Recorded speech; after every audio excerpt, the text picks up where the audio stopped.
As we have finished the chapter Force and Laws of Motion, in this video we are going to revise all the laws of motion given by Newton. So we will start with Newton's first law. The Newton's first law was that any object remains in state of rest or in uniform motion in a straight line unless it is affected by some external force. This was the Newton's first law.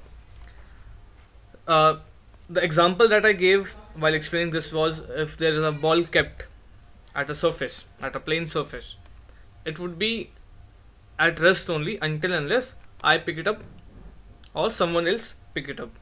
So there is a need of external force to change its state of rest to motion. This was Newton's first law, that any object remains in state of rest or motion until and unless an external force is acted on it. The Newton's second law was very important. It was the rate of change of momentum is directly proportional to applied force. Now how we made it mathematical? If you remember, the momentum was product of mass and velocity. So initial momentum was m into u and final was m into v. Now how you will find change in momentum? That is by subtracting them, mv minus mu. Now if you take m common, it becomes v minus u. The rate of change of momentum means change of momentum divided by time. This is the meaning of rate of change of momentum. Rate of change of momentum means change of momentum divided by time. Now this was the law, that the rate of change of momentum is proportional to force, that is F. So F is proportional to mv minus u divided by t, or you can write F is equal to k mv minus u by t. Now the formula v minus u by t is equal to a. So F is equal to kma, where k is constant and its value is 1. So formula of F becomes ma. This was the Newton's second law mathematical form. The SI unit of mass is kg, acceleration is meter per second square. So the unit of force is kg meter per second square, or Newton. Its symbol is given by capital N. This was Newton's second law, which is a mathematical law. The third was, to every action there is an equal and opposite reaction, and they act on two different bodies.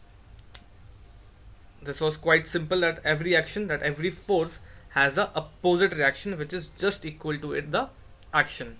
Here are some examples. For example, first, when a bullet is fired from a gun, it exerts a forward force on the bullet, and the bullet exerts an equal and opposite force on the gun. This was known as recoiling of gun. So there is an action and there is a reaction. Action is the bullet going forward, and the reaction is the gun coming backward, that is recoiling. This was again example of action and reaction. Now second is, when a sailor jumps out of a boat, he exerts a backward force of the boat, and the boat exerts equal opposite force on the sailor, and the sailor jumps forward. See it here, this is action and this is reaction.